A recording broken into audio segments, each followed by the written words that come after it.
శ్రీవేంకటేశాయ నమః. హరే రామ రామ రామ హరే హరే, హరే కృష్ణ కృష్ణ కృష్ణ హరే హరే, హరే రామ రామ రామ హరే హరే, హరే కృష్ణ కృష్ణ కృష్ణ హరే హరే. శుక్లాంబరధరం విష్ణుం శశివర్ణం చతుర్భుజం ప్రసన్నవదనం ధ్యాయేత్ సర్వవిఘ్నోపశాంతయే. యస్యద్విరదవక్త్రాద్యాః పారిషద్యాః పరస్యతం విఘ్నం నిఘ్నంతి సతతం విశ్వక్సేనం తమాశ్రయే. భవాబ్ధితారం కటివర్తి హస్తం స్వర్ణాంబరం రత్నకిరీటకుండలం ప్రళంబసూత్రోత్తమమాల్యభూషితం నమామ్యహం వెంకటశైలనాయకం, నమామ్యహం వెంకటశైలనాయకం. నారాయణం నమస్కృత్య నరం చైవ నరోత్తమం దేవీం సరస్వతీం వ్యాసం తతో జయముదీరయేత్. కృష్ణాయ వాసుదేవాయ దేవకీ నందనాయ చ నందగోపకుమారాయ గోవిందాయ నమో నమః.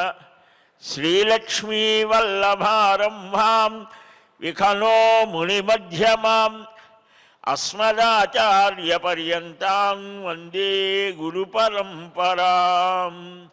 అస్మత్శ్రీ గురుచరణారవిందాభ్యాం నమః. పరమగురుభ్యో నమః. సర్వగురుభ్యో నమః. త్రైలోక్యమోహనస్తేషాం ప్రథమః పరికీర్తితః శ్రీకరస్య హృషీకేశః కృష్ణశ్చార్ధచతుర్ధకః. కృష్ణ గోవింద నారాయణ ముకుంద మాధవ శ్రీహరి అని భగవానుని యొక్క దివ్యనామాల్ని స్మరిస్తూ ఆ దేవదేవుని యొక్క దివ్య చరితామృతం నారద మహాపురాణంలో సనత్కుమారుల వారు నారద మహర్షి అడిగిన ప్రశ్నలకు సమాధానం చెబుతూ సర్వమానవ జాతి కూడా ఏ విధంగా ఉత్తమమైన స్థితిని పొందుతోంది,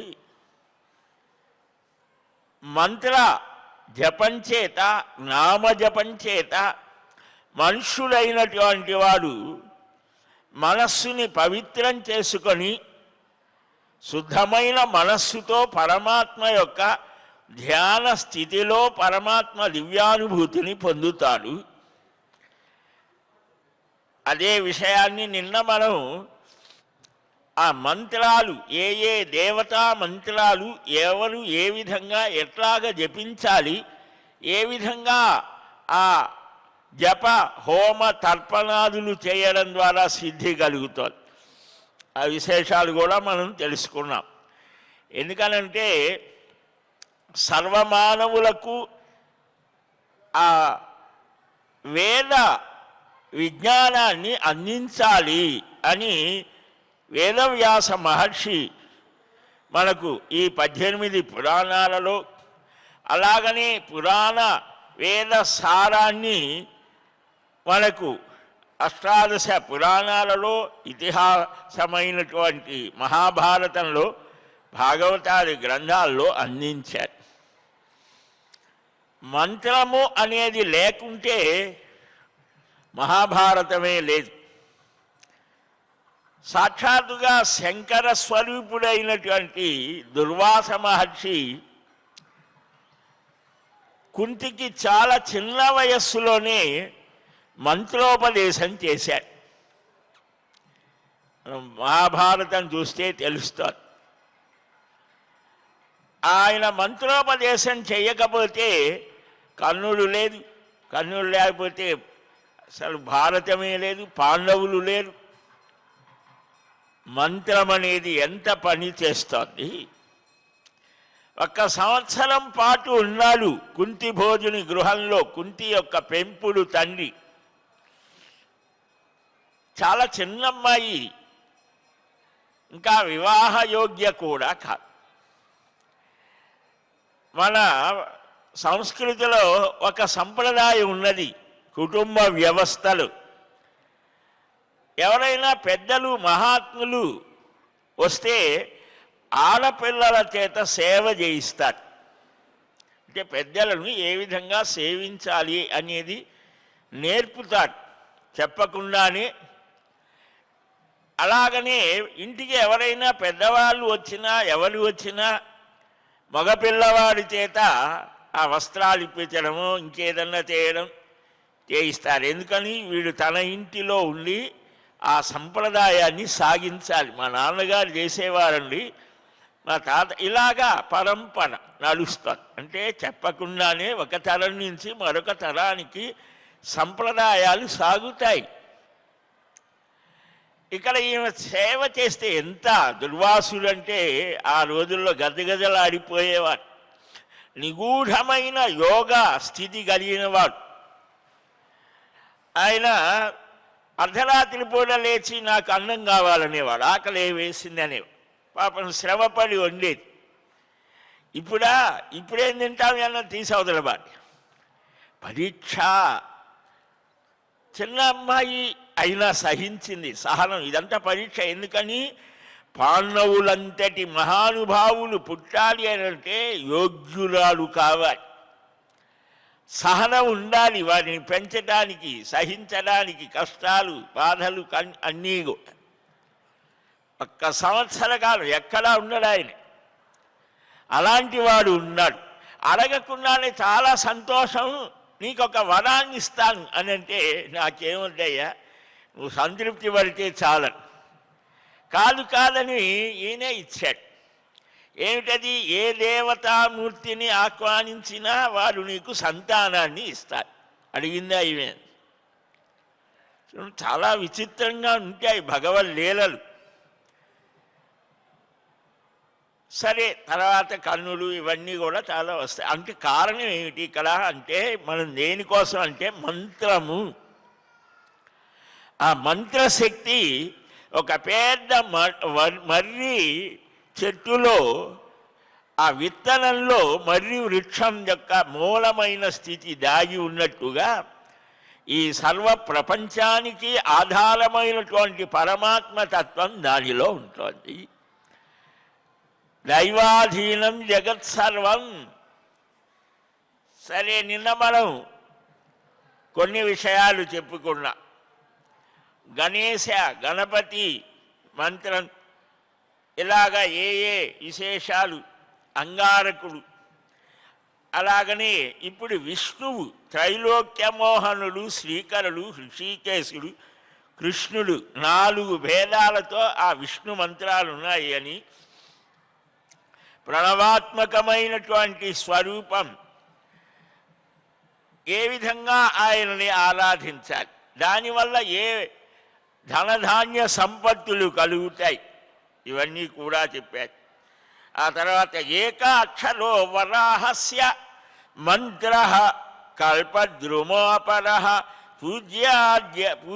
పూజాద్యర్ఘ్యాధికం సర్వమస్యాం పూర్వోక్తవచ్చరేత్. వరాహ మంత్రాన్ని చెప్తున్నాడు. నీలాంబుయద్వయం శాలి మన్యరించ సుఖం కరై దధతీం చిత్రవసనాం ధరాం భగవతీం స్మరేత్. వరాహస్వామి యొక్క ఏకాక్షర మంత్రం, అది కల్పవృక్షం అన్నారు. వరాహస్వామి దేవత అని, బ్రహ్మ ముని అని, గాయత్రి ఛందస్సు నిన్న చెప్పుకున్నాం కదా, ఋషి ఛందస్సు కీలకం, బీజము, ఇవి మంత్రానికి ఉంటాయి. ఎలాగ పడితే అప్పుడు చదివితే ఏమీ ఉపయోగం లేదు. ఇప్పుడు కూడా పెద్దగా చెప్తారు కదా, దానివలన ఏం ఉపయోగం లేదు. అంటే ఏదో నామస్మరణ చేసినట్టు. కొన్ని మంత్రాలు అందరికీ అర్వణ లేనిదే అవి ఫలితాన్ని ఇవ్వవన్నారు. ఆ గురువులు అర్వణము అంటే నీ నక్షత్రం దాని స్థితి అన్నీ చూసి ఇది వీడు పూర్వజన్మలో కొంత సాగించినటువంటి స్థితి ఉంటేనే అది ఫలిస్తోంది. అంతేకాదు కొన్ని మంత్రాలు వికటిస్తాయి వాడికి సరిగ్గా లేకపోతే. కనుక ఆ గురువు ఇవన్నీ చూడాలి అన్నమాట. సిద్ధార్థి శోధనం అంటే అష్టాక్షరి రామమంత్రం వీటికి అక్కర్లేదన్నాడు. సర్వమానవులు గురుముఖత తెలుసుకొని పంచాక్షరి ఇటువంటివి చేయవచ్చు అన్నారు. వారే చెప్పారు ఏమేమి ఎలాగ చెయ్యాలో. కాబట్టి శ్రీకంఠ ప్రతిరూప లక్ష్మీ నివాస సకల జగతోభరణ సర్వస్త్రీ హృదయ విదారణ త్రిభువన మనోన్మాదకర సురాసుర మనుజ సుందరీ జనమనం సీతాసయ తాపయ తాపయ దీపయ దీపయ శోషయ మారయ ఇలాగా చాలా చిత్రమైనటువంటి పదాలతో దీన్ని చెప్పారు. ఇలాగా దీనికి త్రైలోక్య మోహనాయ విద్మహే స్మరాయ చ ధీమహి అని దీన్ని కూడా చెప్పారు. సనత్కుమారుల వారు నృసింహ మంత్రాన్ని చెప్తూ ఉన్నారు. శృణు నారద వక్ష్యామి దివ్యా నరహరేన్ మను యాన్ సమారాధ్య బ్రహ్మాద్యాశ్చక్రు సృష్ట్యాది కర్మ వై.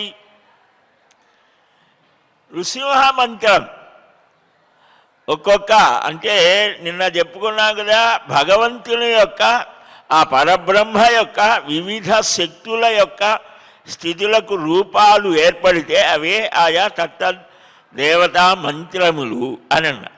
దాని ద్వారా ఆ ఫలాన్ని పొందవచ్చు.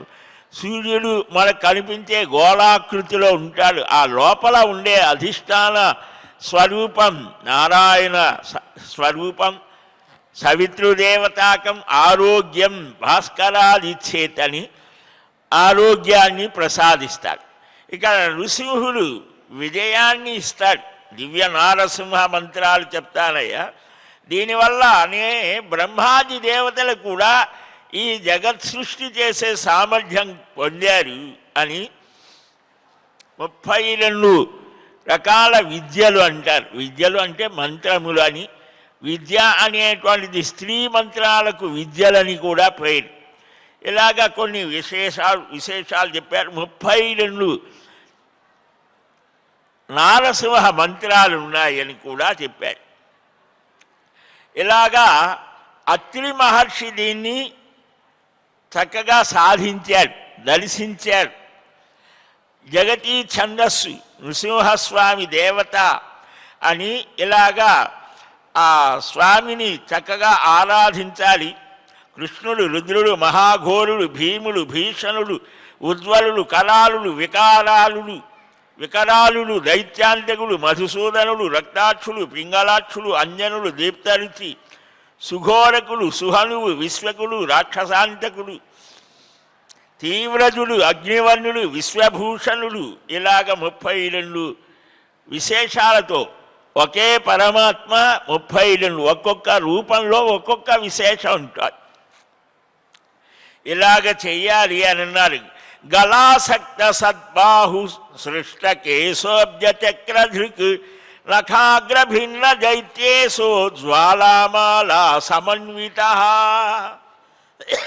ఇలాగా న్యాసాదులు చెయ్యాలి. హరిన్యాసం అంటారు. ఆ శరీరం అంతా కూడా భగవత్ చైతన్యాన్ని ఆవాహన చేయటం. ఆ అక్షరాలతో ఈ స్పృశించడం చేత న్యాసం అంటే ఉంచడం అని. ఆ భగవత్ శక్తిని ఉంచడం చేత వాడు మనుష్యుడైనటువంటి వాడు మామూలుగా ఉన్నటువంటి దానికంటే ఒక దివ్య తేజస్సుతో ఉంటాడు. ఆ మంత్ర జపం వల్ల ఈ న్యాసం అనేది చాలా విశేషమైనది. హరిన్యాసం ఒక్క ఆయనకే తెలుస్తోంది అన్నారు. కంఠంలో ఉన్నటువంటి శోభించే బాహువులను తాకే కేశాలు కలిగిన వాడు, పద్మాన్ని చక్రాన్ని ధరించినటువంటి వాడు, జ్వాలామాలా సమన్వితుడు. ఆ రూపధ్యానం చెప్పాడు. ఈ రూపధ్యానం నుంచే శిల్పకళ పుట్టుకొచ్చి ఉపాసనా భాగం. ఆ ఉపాసనలో భగవద్ రూపాన్ని దర్శించినటువంటి మహర్షాదులు తమ ఇష్టదైవాన్ని ఇలాగ ఉన్నాడని అక్షర రూపంలో చెబితే దాని నుంచి వచ్చింది శిల్పకళ. అపారమైనటువంటి శిల్పశాస్త్రం మయుడు, విశ్వకర్మ వీరంతా. కాబట్టి ఊర్ధ్వముఖంగా నృసింహ ముద్రలు కూడా చెప్పారు. ముదం ద్రావయతి అంటే ఆ దేవతామూర్తులని సంతోషింపజేసేది ఒక్కొక్క ముద్ర అని అన్నారు. వాళ్ళ ముద్ర హనుమంతుడికి తోక లాంటిది అనమాట. అలాగా ఒక్కొక్క ముద్ర చేత ఆ పరమాత్మ అనుగ్రహం కలుగుతోంది. శ్రీకామ సతతం ధ్యాయేత్ పూర్వోక్తం రుహరిం సితం వామాంకస్థితయా లక్ష్మ్యాలింగితం పద్మహస్తయా విషమృత్యోపరోగాది సర్వోపద్రవనాశనం నరసింహం మహాభీమం కాళానలసమప్రభం ఆంధ్రమాలాధరం రౌద్రం కంఠహారేణ భూషితం. ఆ దివ్య నృసింహం గద్యంతం తర్జయంతం. ఆ దివ్యసింహం ఎలాంటిది, ఎంత క్రోధ రూపంగా ఉంటాడో అంత ప్రేమ రూపంగా కూడా ఉంటాడు. భాగవతంలో ప్రహ్లాదుడు ఆ నృసింహ రూపాన్ని చూసి బ్రహ్మాది దేవతలే భయపడిపోయారు. సాక్షాత్తుగా లక్ష్మి కూడా వెళ్ళలేకపోయింది. నేను ఎప్పుడూ చూడలేదయ్యా మా ఆయన్ని ఇలాగా, ఎప్పుడో ప్రేమగా హాయిగా శ్యామల స్వరూపంలో నీలమేఘ కోమల శ్యామల స్వరూపంతో స్నిగ్ధదరహాస వదనుడై ఉంటాడు. అలాంటి స్వామినితో హాయిగా ఇదేమిటి కోపం ఏమిటి ఆవు అంటున్నాడు అని నేను వెళ్ళలేను అని అంటే అప్పుడు ఆ ప్రహ్లాద బాలుని ముందుకు నెట్టారట. ప్రహ్లాదుడు అంటాడు, నిన్ను చూస్తే నాకేం భయం లేదయ్యా, ఈ ఘోరమైన సాంసారిక స్థితి చూస్తే భయం కలుగుతుంది, కానీ దానికంటే ఏం పెద్ద భయం కాదు నీదంట. ప్రహ్లాదుడిని ఆ చూడగానే నవ్వాడట స్వామి.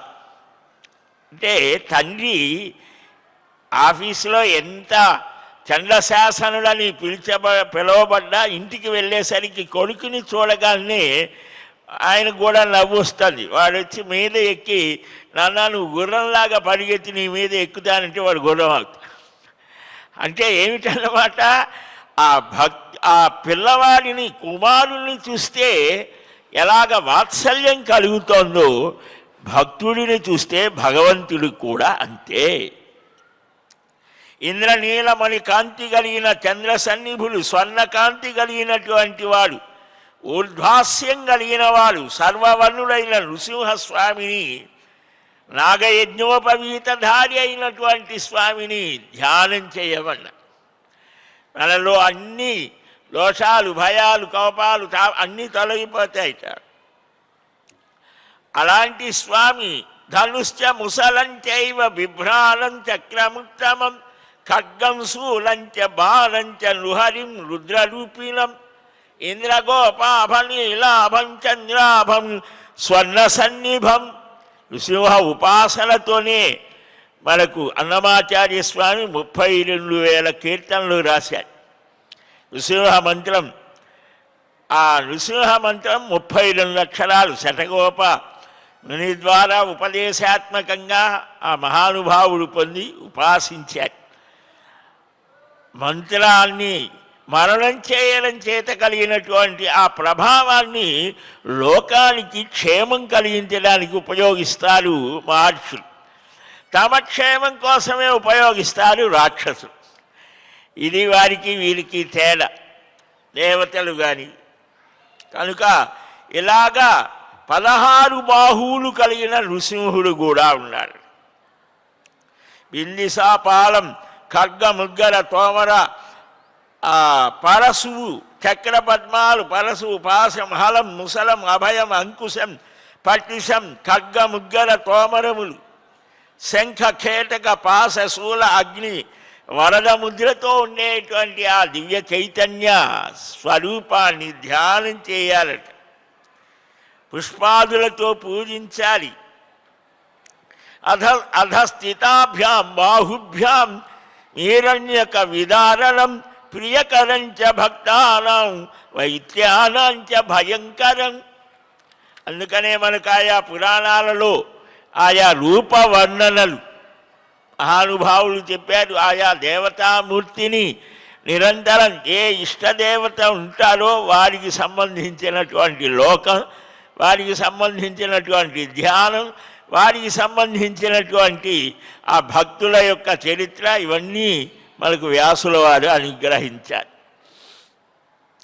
ఆ నృసింహోపాసన ఎంత గొప్పది అని అంటే, ఇతడు చాలా వ్యర్థమైన వాడు, వీడి వల్ల ఏం ఉపయోగం లేదు, వీడు సమాజానికి హితం చేసేవాడు కాదు, ఏ పనికిరాడు అని సమాజం అంతా వెలివేసిన వ్యక్తిని తెచ్చి ఒక మహానుభావుడు నృసింహ మంత్రాన్ని చెప్పాడు.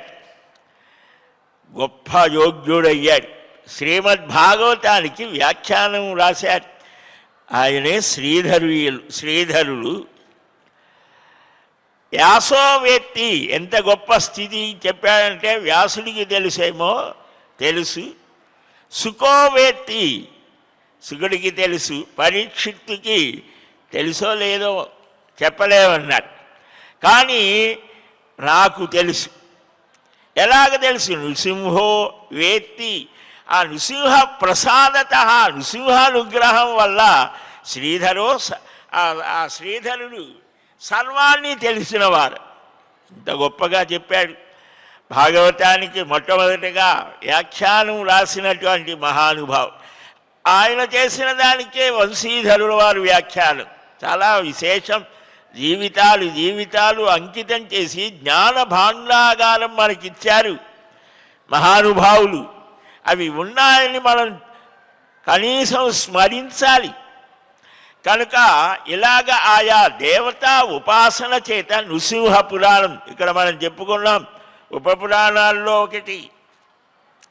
ఇలాగ యంత్ర మంత్ర తంత్రముల ద్వారా ఆ దేవత అనుగ్రహాన్ని పొందాలి అని స్వామి నీవే సర్వాన్ని అనుగ్రహించాలి. శ్రీధర పాతు కంఠంచ ఋషికేశో ముఖం మమ పద్మనాభస్తవౌ పాతు శీర్షం దామోదరవతు. మనకు కవచములు అని అన్నారు, మంత్రాత్మకమైనవి. ఒక్కొక్క అవయవాన్ని ఆయా దేవతామూర్తులు రక్షించాలి అని ప్రార్థిస్తారు. కేశవ పాదౌ మే జంఘే నారాయణో అవతు మాధవో మే కటిం పాతు గోవిందో గుహ్యమేవచ. పెద్దవాళ్ళు మన వాళ్ళు నిద్రపోయేటప్పుడు అవన్నీ కూడా చెప్పేటువంటి వారు. త్యాగరాజస్వామి వారి చరిత్రలో కూడా వస్తాం. స్వామి దర్శనం చేసి వెళుతూ ఉంటే నాగులాపురం దగ్గర చిట్టడవిలో వెళ్తూ ఉంటే అక్కడ ఆ పల్లకి, ఆ రోజుల్లో పల్లకీలు కదా, వెళ్తూ ఉంటే దొంగలు దారిలో అడ్డగించారట. మన దగ్గర ఏమున్నదయ్యా అని అంటే ఏవో చెప్పారు వీళ్ళు. ఆయన రామలక్ష్మణులను స్మరించాడు. హరహర మురహర అని ఏదో ఒక కీర్తన పాడుతారు. రామలక్ష్మణులు ఆ ధనుర్ధారులై ఆ దొంగలని పారద్రోలారు. పారద్రోలితే వారు, ఒక ఆయన ఎర్రగా ఉన్నాడు, ఒక ఆయన నల్లగా ఉన్నాడు, ఒక్కసారి మళ్ళా వారిని చూపించు స్వామి అని ఆయన తెల్లవారిన తర్వాత ఆయన కాళ్ళ మీద పడ్డారు. ఎంత అదృష్టవంతులయ్యా, నాకు ఆ భాగ్యం కలగలేదు, రామలక్ష్మణుని దర్శించారు. రక్షేతాం రామలక్ష్మణౌ అగ్రతః నృసింహస్య పృష్ఠతః పార్శ్వతః. ఇలాగ మనకు మంత్రాలే శ్లోకాలుగా చెప్పాయి. శంఖభృతనందకీ చక్రి, ఇవి కూడా అవన్నీ మంత్రాలే. అవి మనం ఇంటి నుంచి బయలుదేరి వెళ్ళేటప్పుడు అవి చదివితే మనకు సర్వరక్షగా ఉంటాడు. ఒక మహానుభావుడు ఉండేవాడు.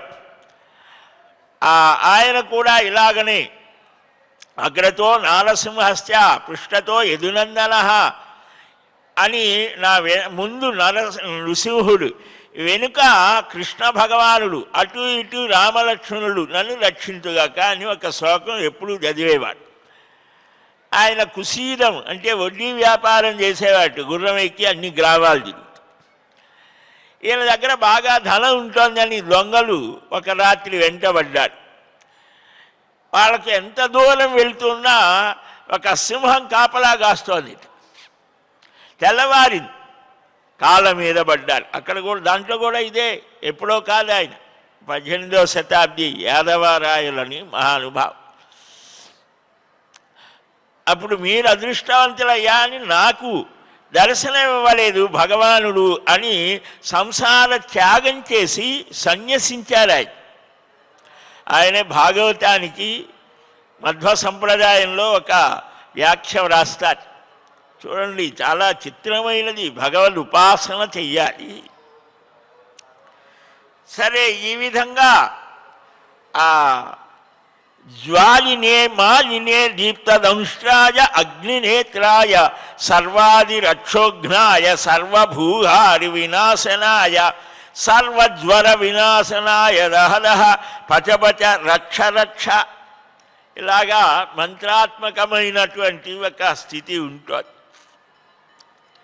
శ్రీధరుడు కంఠాన్ని, కేశవుడు పాదాలను రక్ష అంటారు. భాగవతంలో కూడా శ్రీకృష్ణ స్వామికే గోపికలు రక్ష పెడతారు. మన వాళ్ళు కూడా ఇప్పుడు చేస్తున్నారో లేదో కానీ నిన్న మొన్నటి వరకు తల్లులందరూ పిల్లలకు, చిన్న పసి శిశువులకు స్నానం చేయించి శ్రీరామ రక్ష అని అప్రదక్షిణంగా నీరు చల్లేవారు, రక్ష పెట్టేవారు. ఆ నల్ల చుక్క కూడా అది.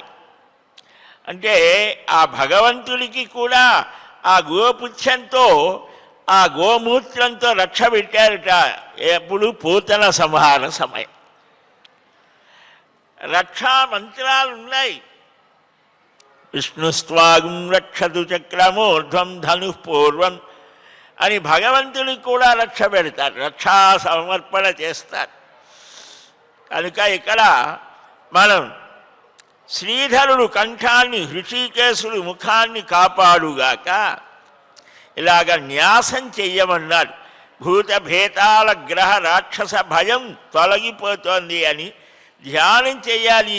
నీలమేఘశ్యాముడు శంఖధారి నారాయణుడు ఊర్ధ్వభాగంలో, ఇందీవర శ్యాముడు గదాధారి మాధవుడు దక్షిణ పార్శ్వంలో, చంద్రప్రభులు ధనుర్ధారి అయిన గోవిందుడు ఉత్తర పార్శ్వంలో, పద్మ కింజల్క సన్నిభుడు హలధారి మహావిష్ణువు, ఆగ్నేయ భాగంలో అరవిందాక్షుడు ముసలధారి మధుసూదనుడు. ఇలాగా అన్ని దిక్కులలో నాకు రక్షగా భగవంతుడు ఉండుగాక. ఇలాగ ప్రతిదానికి వస్తోంది. జయద్వయం శ్రీనుసంహేత్యష్టాన్వయం మనుర్మత మునిర్బ్రహ్మాథ గాయత్రీ ఛంద ప్రోక్తోస్య దేవత శ్రీమాన్ జయ నరసింహస్తు సర్వాభీష్ట ప్రదాయక సేందుదేవేంద్ర పూర్వేణ యథా సేందునా పునః. ఇక్కడ జయ జయ శ్రీ నృసింహ అనేది ఇది 8 అక్షరాల మంత్రంగా చెప్పారు. దాన్ని మన అన్నమాచార్య స్వామి జయ జయ నృసింహ సర్వేశ, చూడండి పాటల్లోనే ఇమిడ్చి చక్కగా చెప్పారు. శ్లోకాల్లో, పాటల్లో అన్నిట్లో కూడా మంత్రాత్మకమైన శక్తిని నిక్షేపించారు.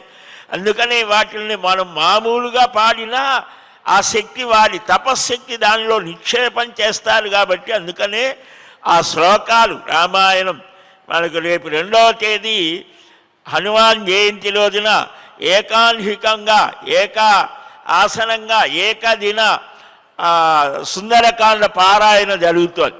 ధర్మగిరిలో మనకు శ్రీ వెంకటేశ్వర భక్తి మాధ్యమంలో వస్తుంది. ఉదయం నుంచి రాత్రి 10-10:30 దాకా వస్తుంది. వారితో కలిపి మనం చదవచ్చు, లేదా మనం విన్నా చాలు. అది మన పని చేసుకుంటూ మనం వింటున్నా కూడా ఆ ప్రభావం, ఆ వైబ్రేషన్స్ అంటామే, ఆ కదలికలు, ప్రకంపనలు మన ఆలోచనల్ని కూడా మార్చివేస్తాయి. కనుక దీనికి బ్రహ్మ ఋషి, గాయత్రి ఛందస్సు, నృసింహస్వామి దేవత. కాబట్టి ఇలాంటి ఆ నృసింహ శరీర, జగదేక బంధు, శ్రీ నీలకంఠ, కరుణాన్నవ, సామరాజ, సూర్య చంద్ర అగ్ని నేత్ర, పినాకపాణి, ఇలాగ స్వామిని రమాపతి విష్ణు కాపాడవయ్యా అని ధ్యానించి 8 లక్షలు జపం చేసి దశాంశం నేయి కలిపిన పాయసాన్నంతో హోమం చేస్తే చాలా విశేషం అన్నారు. మహావిష్ణుం జ్వలంతం సర్వతోముఖం స్ఫుర స్ఫుర ప్రస్ఫుర ప్రస్ఫుర ఘోర ఘోరతర తనురూప ప్రచట ప్రచట కహ కహ బంధ బంధ ఘాతయ ఘాతయ అని ఇలాగ ఉచ్చారణ చెయ్యాలి అని కూడా ఆ ఘోర నృసింహుడు. జయ జయ నృసింహ అనేది జయ జయ నరసింహ, ఇది చాలా విశేషమైనది. నరసింహ అంటేనే చాలట. వాళ్ళకు మంగళాద్రిలో నృసింహస్వామి, మంగళగిరి, అక్కడ బాలాంబ అని ఒక ఉంది. ఒక 60-70 ఏళ్ళ క్రితం భర్త చనిపోయారు. ఏదో అన్నీ చాలా కష్టాల్లో ఉన్నాయి. ఒక మహానుభావుడు నృసింహ మంత్రం చెప్పాడు. సాధన చేసి సిద్ధి అయింది. ఆయనే చెప్పాడు, నా దగ్గరకు వచ్చే భక్తులకు నువ్వు అన్నదానం చెయ్యి. మన వెంగమాంబ కూడా అదే. వెంగమాంబ కూడా నృసింహ ఉపాసన చేసి ఆమె ఆ నృసింహ జయంతి ఉత్సవాలు చేసేది. అందుకనే అన్నప్రసాద కేంద్రానికి ఆమె పేరుని వెంకటేశ్వర స్వామి అనుగ్రహంతో ఉంది. ఆమె కూడా అంతే, ఉపాసన చేస్తే సిద్ధి పొందితే నీవు అన్నదానం చేయమన్నాడు. అలా అన్నదానం చేయమంటే నేనెక్కడయ్యా, నాకే సరైన స్థితి లేదు అనంటే నేను చూసుకుంటానన్నా. నువ్వు చూసుకుంటే ఇంకా నాకేం భయం అని వచ్చిన వారికి బ్రహ్మోత్సవాలు ఫాల్గుణంలో జరుగుతాయి. వచ్చిన వాళ్ళకి వచ్చిన పెడుతూ ఉండేవి. ఒకసారి బాగా విపరీతంగా వచ్చారు ఉత్సవాలు కదా. వస్తే వంట వాళ్ళు తర్జన భర్జన పడుతున్నారు. ఏమిటి అని అంటే చాలా కొద్దిగానే ఉన్నదమ్మా, కూర్చున్న బారులు తీరి కూర్చున్నారు ఎలాగా ఆయనే అని ఆ అన్నపు రాసి అలాగ వస్త్రం వేసి ఉంచి దానికి హారతి ఇచ్చి ఆమె ఇవ్వటం మొదలుపెట్టిందట. పళ్ళాలతో తట్టలతో ఇస్తూ ఉంటే వస్తూ ఉన్నది. రాత్రి 12 దాకా పెడుతూనే ఉన్నది. అదే ఆ అన్నపు రాసే. అది మంత్రశక్తి. చూడండి, ప్రతి క్షేత్రంలో ఒక్కొక్క భక్తుడిని ఆయన మాధ్యమంగా చేసుకొని తన శక్తిని ప్రకటిస్తాడు. భద్రాచలంలో కూడా అంబసత్రం అని ఉన్నది. ఆయన మహానుభావుడు. ఆయన ఆ రామలక్ష్మణులు వచ్చి వంటవాళ్ళుగా వచ్చి అంతా తయారు చేస్తారు. నూనె లేదు అని అంటే గోదావరి నుంచి నీరు తెస్తే అది నెయ్యిగా మారితే ఆ నెయ్యిని వినియోగిస్తే తర్వాత వస్తుంది. దీన్ని ఏం చేయాలంటే తీసుకెళ్ళి గోదావరి తల్లికి వేయమని. చాలా చిత్రమైనటువంటివి ఇవన్నీ అనుభవాలు. కనుక అలాంటి ఆయా ఆ మంత్రాత్మకమైన శక్తిని మనం చక్కగా గ్రహించాలి. అందుకనే ఈ శ్రీ వెంకటేశ్వర భక్తి ఛానల్ వారి ద్వారా జూన్ 2వ తేదీ ఏకదిన హనుమన్ జయంతి సందర్భంగా ఏకదిన సుందరకాండ మహాయజ్ఞం, పారాయణ యజ్ఞం జరుగుతుంది. దానిలో మనం పాల్గొంటే మంచిదే. ధర్మగిరిలో జరుగుతుంది. మనకి ఎటు ఉంది కదా భక్తి ఛానల్ ద్వారా ఆ జరిగేదాన్ని చూస్తూ ఉంటే జయత్యతిబలో రామో లక్ష్మణస్య మహాబలః రాజా జయతి సుగ్రీవో రాఘవేన అభిపాలితః దాసోహం కోసలేంద్రస్య రామస్య క్లిష్టకర్మణః హనుమాన్ శత్రుసైన్యానాం నిహంతా మారుతాత్మజః అర్జయిత్వా పురీం లంకాం అభివాద్యత మైథిలీం సమృద్ధార్థో గమిష్యామి మిషతాం సర్వరక్షసాం. సుందరకాండలో సర్వమంత్రశాస్త్రం ఈవిడి ఉన్నది. ఆ శ్లోకాలలోనే ఉన్నది మహత్తరమైన శక్తి. వాల్మీకి మహర్షి చేసిన ఆ తపస్సు యొక్క వైభవం అంతా దాంట్లో ఉన్నది. దాన్ని వింటేనే చాలు మనం పఠిస్తే ఇంకా విశేషమే. పఠించలేదు, ఆ శ్లోకాలు నోరు తిరగవంటారా? వినండి కూర్చొని చక్కగా. ఆ విశేషమైనటువంటి ఆ శక్తి మనకు ప్రసారం అవుతుంది. ఈ అవకాశం మనకు త్వరలోనే 2వ తేదీనే కలుగుతుంది కాబట్టి హనుమాన్ జయంతి రోజున దాన్ని మనమంతా సద్వినియోగం చేసుకుందాం. ఈ మంత్రాత్మకమైనటువంటి విశేషాలు ఇంకా నారద పురాణం మనకు అందిస్తోంది, క్రమంగా తెలుసుకుందాం. శ్రీకృష్ణ గోవింద హరే మురారే, హే నాథ నారాయణ వాసుదేవ, గోవింద జయ జయ గోపాల జయ జయ, రాధారమణ హరి గోవింద జయ జయ. హరే రామ రామ రామ హరే హరే, హరే కృష్ణ కృష్ణ కృష్ణ హరే హరే. స్వస్తి ప్రజాభ్యః పరిపాలయంతాం న్యాయేన మార్గేణ మహీం మహీషాః. గోబ్రాహ్మణేభ్యः శుభమస్తు నిత్యం. లోకాః సమస్తాః సుఖినో భవంతు. శ్రీయకాంతాయ కళ్యాణ నిధయే నిధయేర్ధినాం, శ్రీవేంకట నివాసాయ శ్రీనివాసాయ మంగళం. బలం విష్ణోః ప్రవర్ధతాం. సర్వం శ్రీకృష్ణార్పణమస్తు. ఏడుకొండలవాడ వెంకటరమణ గోవింద గోవింద గోవింద గోవింద.